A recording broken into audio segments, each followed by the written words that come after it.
British Columbia Institute of Technology acknowledges that our campuses are located on the unceded traditional territories of the Coast Salish nations of Musqueam, Squamish, and Tsleil-Waututh.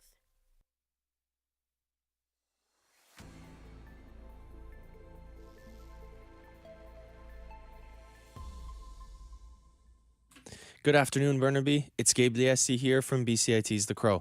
Glad to catch you on your lunch break. Let's talk some news. An 18-year-old man passed away at Cypress Mountain Ski Resort on Thursday evening after falling from a chairlift. BCIT reporter Caroline Doyle shares new incidents about the details about the incident. The West Vancouver Police Department say all evidence points towards this being a tragic accident. Police say they responded to reports of someone in medical distress around 7:30 p.m. Thursday evening. The man was pronounced dead at the scene. Cypress Mountain say there were no reported mechanical issues.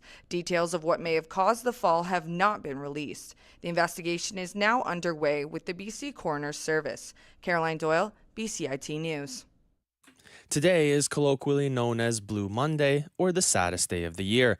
But is this really true? BCIT reporter Emma Bolsner has more on the truth behind those January blues.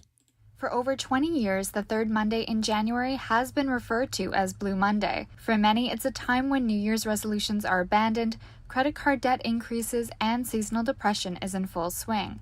SFU Associate Professor Theodore Costco debunks the Blue Monday myth and how it profits off of consumers. Blue Monday is not a thing. It was something that was cooked up by a travel agency, but seasonal affective disorder is a real thing. You see increasing levels of depressive symptoms in the winter months, but the notion that one specific day is the most depressing day is not a evidence-backed thing. Costco also says setting realistic goals can help keep those January blues at bay. Emma Bolsner, BCIT News.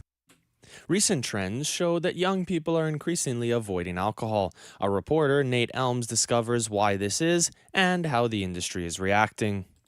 According to a recent survey by Leisure, over 20% of youth between the ages of 18 and 22 have never tried alcohol.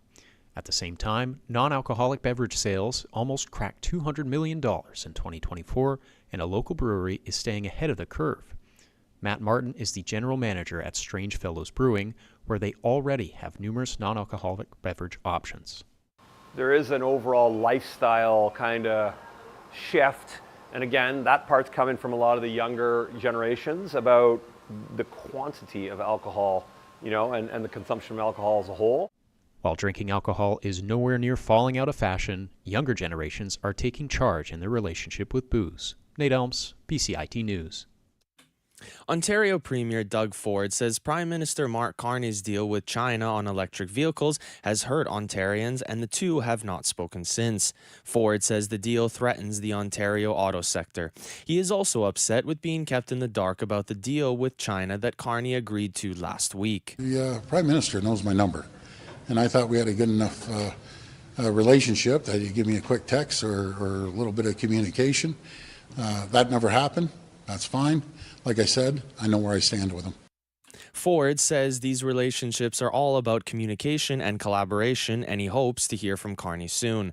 Ford and Carney became fast friends after the latter became Prime Minister in the spring. Nearly 3,000 business leaders, government officials, journalists, activists, and other observers are in the small Swiss town of Davos for the World Economic Forum's annual meeting. The forum is a Geneva-based non-governmental organization and think tank whose main event is the annual meeting. It debuted in 1971 in the alpine ski resort of about 10,000 people in eastern Switzerland. Issues discussed include economic disparity, climate change, and global cooperation. Prime Minister Mark Carney is in attendance to attempt to lure investment to Canada. The forum runs this year from January 19th through the 23rd. European officials say that U.S. President Donald Trump has tied his stance on Greenland to not being awarded the Nobel Peace Prize last year. He told Norway's Prime Minister Jonas Gahr Støre that he no longer feels, quote, an obligation to think purely of peace. That's according to text messages released by the Norwegian government. Trump's message to the Norwegian Prime Minister appears to ratchet up a standoff between Washington and its closest allies over its threats to take over Greenland. It's still bright and sunny out right now. It's currently 5 degrees and the high today will be 8. That's been news to 12:35. For BCIT's The Crow, I'm Gabe Liesi. Thank you for listening. Stay tuned for more on BCIT's 1680 The Crow.